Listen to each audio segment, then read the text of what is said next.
एक बार राधा ने कृष्ण से पूछा, गुस्सा क्या है? कृष्ण ने खूबसूरत जवाब दिया, किसी की गलती की सजा खुद को देना। राधा ने कृष्ण से पूछा, दोस्त और प्यार में क्या अंतर होता है? कृष्ण ने मुस्कुराकर कहा, प्यार सोना है और दोस्त हीरा।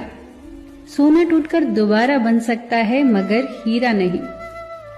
राधा ने पूछा, मैं कहाँ हूँ?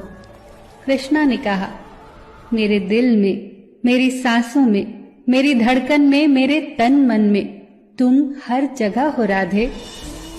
राधा ने फिर पूछा, तो फिर मैं कहाँ नहीं हूँ?